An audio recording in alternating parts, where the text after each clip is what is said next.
عالم ہونے میں اور عالم ہو کر فقیہ ہونے میں کیا فرق ہے؟ عالم جو عرف عام میں عالم جب بولا جاتا ہے تو ایک تو جو دین کا علم حاصل کرے، دین کا علم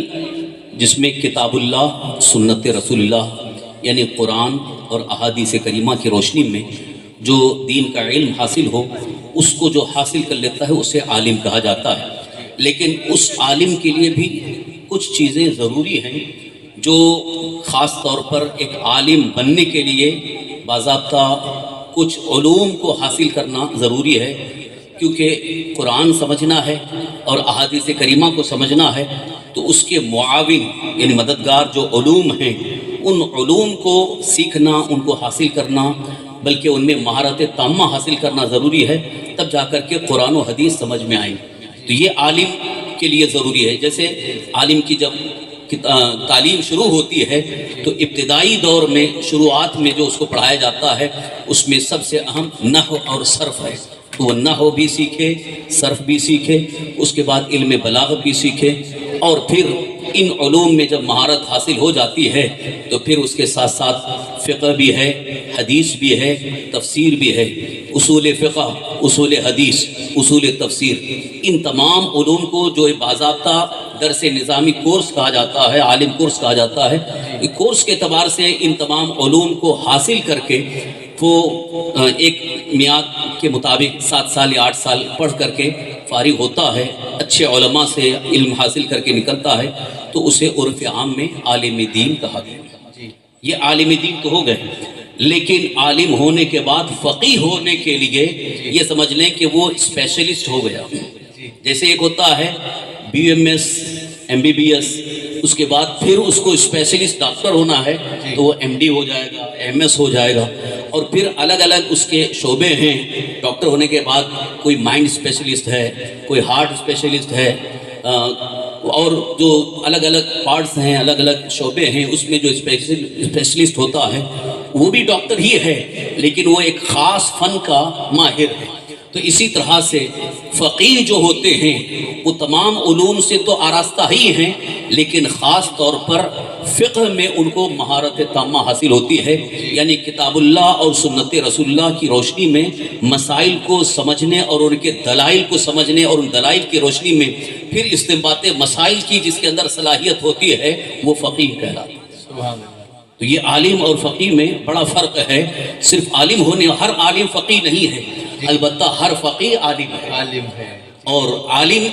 کا ایک درجہ ہے، عالم کو اس کا ثواب بھی ہے اور اس کے متعلق فضائل بھی ہیں، لیکن عالم ہو کر جو فقیہ بن جاتے ہیں ان کا درجہ اور اونچا ہو جاتا ہے۔ انہی کے بارے میں حضور صلی اللہ علیہ وسلم نے ارشاد فرمایا فقیہ واحد اشد علی الشیطان من الف عابد، اور یہ بھی حضور صلی اللہ علیہ وسلم نے فرمایا من یرد اللہ بہ خیرا یفقہہ فی الدین، اللہ جس کے لیے خیر کا ارادہ فرماتا ہے اسے دین کا فقیہ بنا دیتا ہے۔ جی اب کچھ مسائل زکوٰۃ کے لے لیتے ہیں، کیونکہ عام طور پر لوگ رمضان کے مہینے میں ہی زکوٰۃ کی طرف، ادائیگی کی طرف مائل ہوتے ہیں۔ گھر خریدا رہنے کے لیے، ایک گھر خریدا، 2 خریدے، 3 خریدے، تو کتنے گھروں پر زکوٰۃ دینی ہوگی؟ گھر عام طور پر جو خریدا جاتا ہے وہ رہنے کے لیے خریدا جاتا ہے،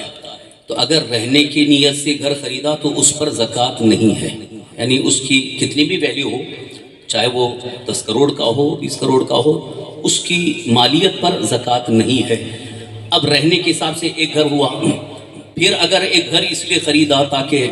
اپنے بچوں کے کام آ جائے گا، یا بعد میں ہم کو ضرورت پڑے گی، فیملی بڑھے گی، یہ گھر چھوٹا ہے، فلیٹ چھوٹا ہے، بعد میں ضرورت پیش آئی اس لیے خرید کر کے رکھا، تو اس پر بھی زکوٰۃ نہیں ہے۔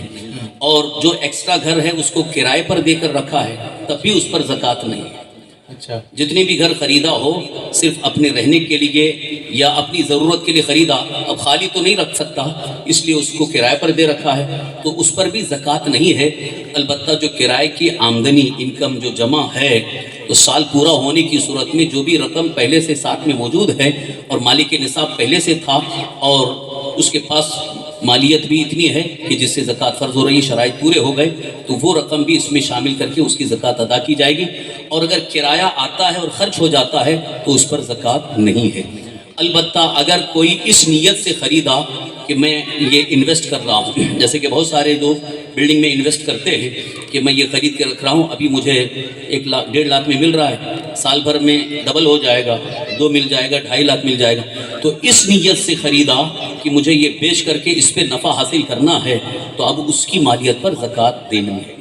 چاہے 1 مکان خرید کر رکھا ہو، 2 مکان خرید کر رکھا ہو، یا جتنے بھی انویسٹر ہیں یا بلڈر ہیں جو بلڈنگ بنا چکے اور وہ گھر بیچنے کی ہی نیت سے رکھتے ہیں، کیونکہ اتنے گھر تو وہ اپنے لیے کام میں لائیں گے نہیں، ان کا کاروبار ہے، ان کا بزنس ہے، تو وہ جتنے گھر جتنے مکان ہیں ان کی زکوٰۃ ادا کرنا ضروری ہے۔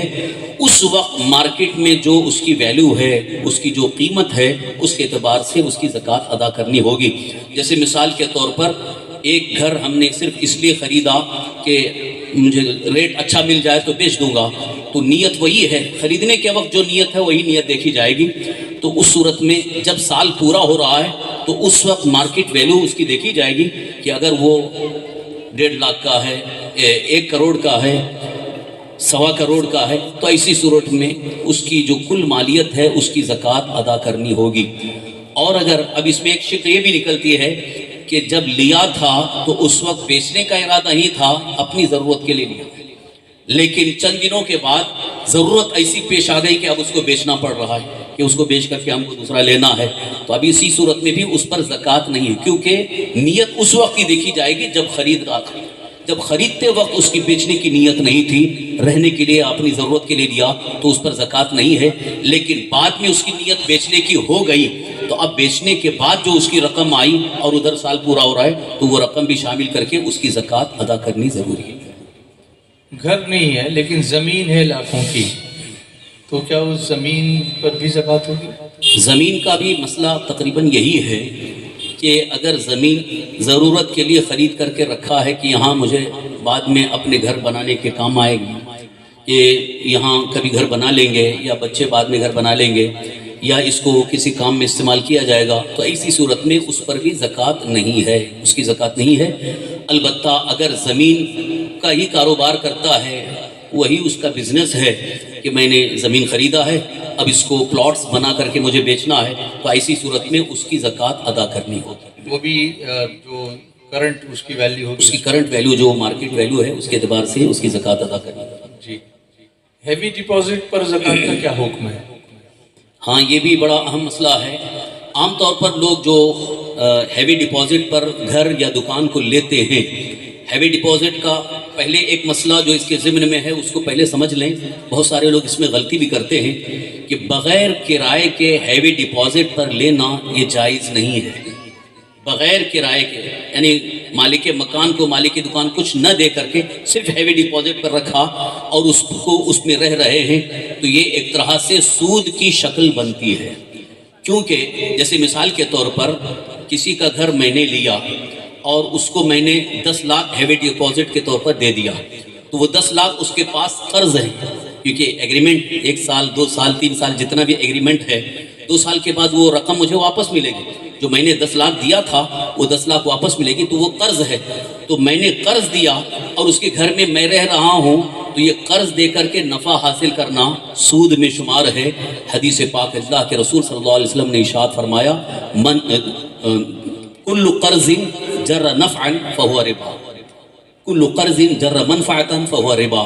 کہ جو بھی قرض دے کر اس پر نفع اس پر فائدہ حاصل کرے تو یہ سود میں شمار ہے۔ یہ شریعت کی نظر میں جسے سود کہا گیا یہ سود میں شمار ہوگا، لہٰذا اس طرح کا معاملہ نہ کریں۔ اسی لیے ہمارے فقہاء نے اس میں ایک راستہ یہ بتایا سود سے بچنے کی صورت یہ ہے کہ مالک مکان کو آپ جو بھی ہیوی ڈپازٹ کی جو رقم دے رہے ہیں وہ رقم قرض ہے، لیکن اس گھر کا کچھ نہ کچھ کرایہ مقرر کر دیں، جو عام طور پر ایک نارمل کرایہ ہو سکتا ہے، جیسے ایک چھوٹے مکان کا جو بھی کرایہ ہو سکتا ہے، 1000-2000 کرایہ مقرر کر دیا، تو وہ کرایہ بھی اس کو جا رہا ہے۔ تو اب ہم اس گھر میں رہ رہے ہیں تو وہ کرایہ کی بنیاد پر رہ رہے ہیں، قرض تو الگ ہو گیا، قرض کا ایگریمنٹ الگ ہے، اور یہ ہم مکان جو لیے ہیں وہ کرائے پر لیے ہیں۔ مگر یہ جو کرایہ آپ بتا رہے ہیں مارکیٹ میں 25,000 روپیہ کرایہ بنتا ہے، ایک روم کا مطلب مثال کے طور پر، اور ہم دے رہے ہیں 1000 روپیہ، تو اس میں کوئی حرج نہیں ہے اگر وہ مالک مکان اتنے کرائے پر راضی ہو جاتا ہے تو کوئی حرج نہیں ہے، البتہ اتنا بھی کم نہ کیا جائے کہ جس میں پھر وہی شبہ پیدا ہو، اس لیے تھوڑا سا اور بڑھا کر کے تاکہ کرائے کی ایک شکل بن جائے کہ عام طور پر جو ایک چھوٹی سی چیز کا کرایہ ہو سکتا ہے وہ کرایہ مقرر کر کے اس مکان میں رہیں گے۔ اگر ایسا ہی کرنا ہے تو پھر ہیوی ڈپازٹ دینے کی ضرورت کیا ہے؟ کرائے پر ہی گھر لے لیجیے۔ نہیں، کرایہ زیادہ ہوتا ہے عام طور پر، کرایہ جو ہے وہ جیسے اب ایک فلیٹ کا کرایہ ہے 35,000 40,000، اب اگر وہ 5,000 میں اس کو مل جاتا ہے تو 30,000 اس کے بچ رہے ہیں، اور وہ جو 10 لاکھ 20 لاکھ جو ہیوی ڈپازٹ کے طور پر اس کو دیا گیا وہ اپنے کام میں لا سکتا ہے، اور پھر جب ہمارا ایگریمنٹ پورا ہو گیا تو وہ ہم کو کرایہ وہ رقم واپس دے دے گا۔ اس صورت میں ایک سہولت ہے۔ اب یہاں جو زکوٰۃ کا مسئلہ ہے اس کے ضمن میں کہ جو ہیوی ڈپازٹ کی رقم جس نے دیا ہے، جیسے میں نے کسی کا مکان لیا اور اس کو میں نے 10 لاکھ یا 20 لاکھ دیا ہیوی ڈپازٹ کے طور پر، تو اس کی زکوٰۃ مجھے ادا کرنی، کیونکہ وہ رقم میری ہے اور مجھے واپس ملنے والی۔ جو مالک مکان ہے اس کو اس کی زکوٰۃ ادا نہیں کرنا ہے، کیونکہ وہ تو اس کے پاس قرض ہے، دوسرے کی جیسے امانت ہے یا قرض ہے، وہ قرض تو اس کو لوٹانا ہے، تو اس لیے اس پر اس کی زکوٰۃ نہیں ہے جو مالک مکان ہے، بلکہ جس نے دیا ہے، جو مکان لیا ہے ہیوی ڈپازٹ پر، اس کی زکوٰۃ اسی کو ادا کرنا ہے۔ اگر 10 لاکھ ہیوی ڈپازٹ ہے تو اس 10 لاکھ کی جو بھی زکوٰۃ بنتی ہے وہ اس کی ادا کرے، ہر سال ادا کرنا ہے، چاہے وہ 2 سال کے بعد ملے یا 3 سال کے بعد ملے۔ اب بعض لوگوں کا اس میں سوال یہ ہے کہ ہمارے پاس تو رقم ہے نہیں، ہم نے تو وہاں دے دیا ہے سامنے والے کو، ابھی تو ہمارے پاس نہیں ہے، تو اب اس میں یہ ہوگا کہ جب وہ رقم آپ کو ملے گی اتنے سال کی جوڑ کر کے ادا کرنا ہوگا۔ جیسے 3 سال کے بعد ملی تو 3 سال کی زکوٰۃ نکالنی ہوگی، 2 سال کے بعد وہ رقم ملی تو 2 سال کی ادا کرنی ہوگی، اور اگر ہر سال اس کی زکوٰۃ ادا کر دیا کریں تو پھر ملنے کے بعد ایک بار کی دینے میں آسانی ہو جائے گی یا بوجھ نہیں ہوگا۔ ایک شخص ہے جس پر 80 لاکھ کا ہوم لون ہے اور اس کے پاس 5 لاکھ روپے کیش ہیں اور 10 تولہ سونا ہے، تو کیا اس پر زکوٰۃ فرض ہوگی؟ اس میں پہلا مسئلہ یہ ہے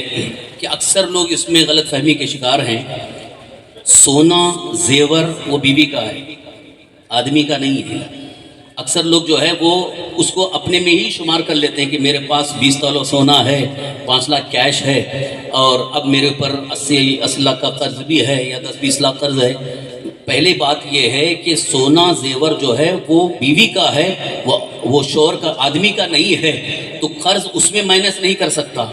بلکہ وہ جو زیور جس کا ہے یعنی بیوی کا ہے تو اس کی زکوٰۃ تو اسے ادا کرنی ہے۔ اب عام طور پر شوہر ہی زکوٰۃ ادا کرتا ہے، اس لیے لوگ سمجھتے ہیں کہ وہ ہمارے پاس سونا ہے اس کی بھی تو ہم کو زکوٰۃ دینی ہے، لیکن آپ زکوٰۃ دے رہے ہیں، اصل زکوٰۃ جو فرض ہوئی ہے اس عورت پر جس کا وہ زیور ہے،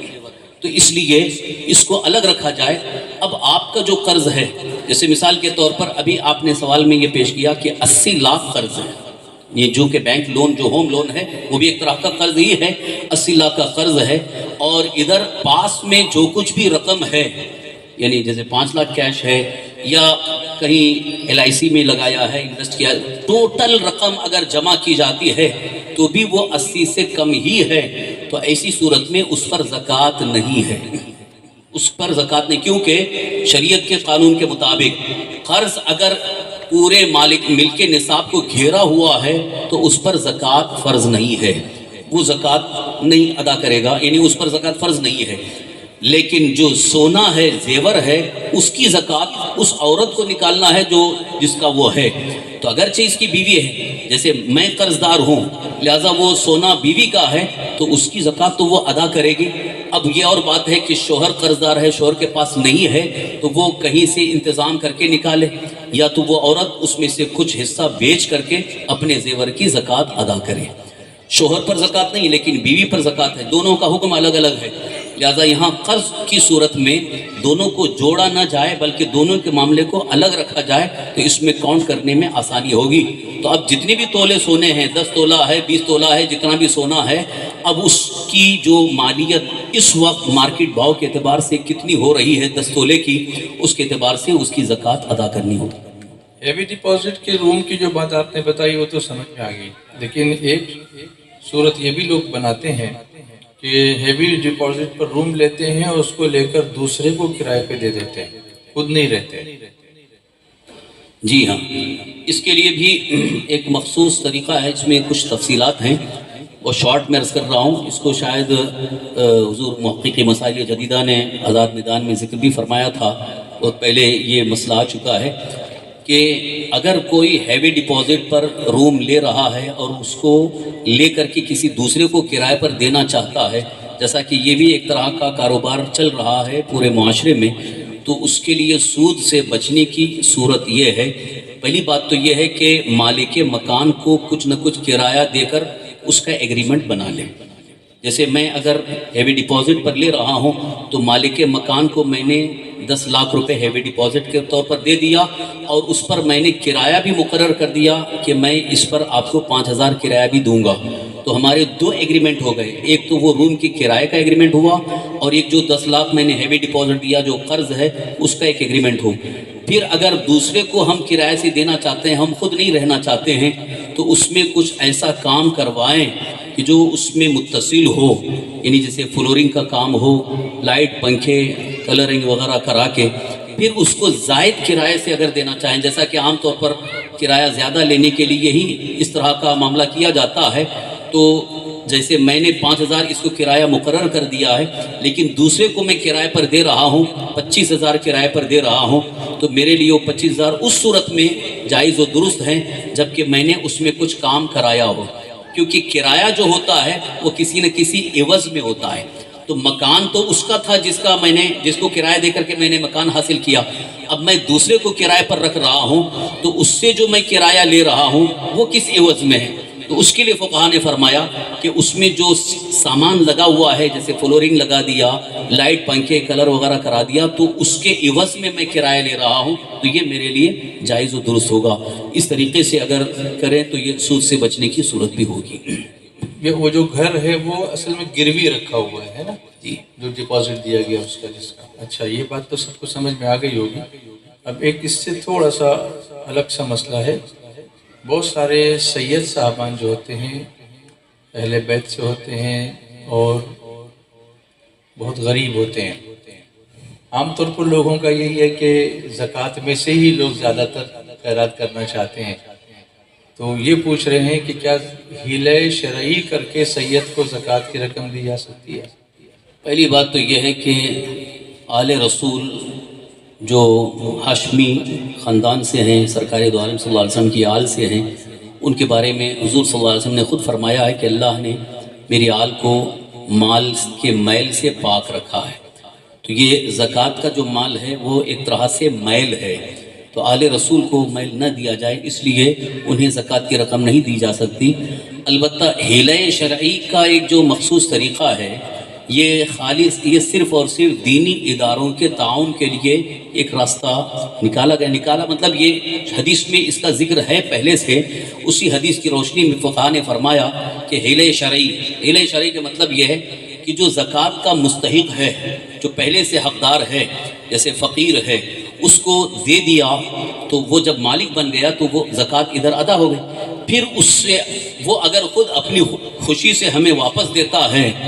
تو اس کی وہ رقم لے کر کے کسی دوسرے مصرف میں، خاص طور پر دینی اداروں میں خرچ کی جاتی ہے، تو اس کو ہیلہ شرعی کہا گیا۔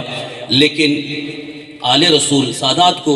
ہیلہ شرعی سے اگر شرعاً اس میں تو کوئی حرج نہیں ہے، لیکن پھر بھی ایک طرح سے ان کے لیے کراہت کا باعث ہو سکتا ہے، اس لیے اس سے بھی بچیں اور ان کو خالص پاک مال سے ہی ان کا تعاون کیا جائے، یہ بہتر ہوگا۔ کیونکہ اگر ایک حیثیت سے ہم دیکھتے ہیں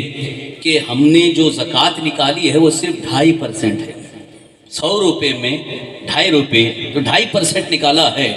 تو 2.5% میں ہی سب کا تعاون کرنا چاہ رہے ہیں، ادھر دینی اداروں کا تعاون بھی ہو، آل رسول کا بھی تعاون ہو، تو اس میں بہتر تو یہ ہے کہ 2.5% تو آپ زکوٰۃ کے لیے نکال رہے ہیں، 97.5 جو آپ کے پاس ہے، جو پاکیزہ مال ہے، اس کے ذریعے آل رسول کی مدد کی جائے تو یقیناً سرکار دو عالم صلی اللہ علیہ وسلم کی نگاہ عنایت بھی ہوگی، کیونکہ ہم تو انہی کا صدقہ کھاتے ہیں تیرے در کا، پیتے ہیں تیرے در کا، پانی ہے تیرا پانی، دانا ہے تیرا دانا، ہمیں بارگاہ مصطفیٰ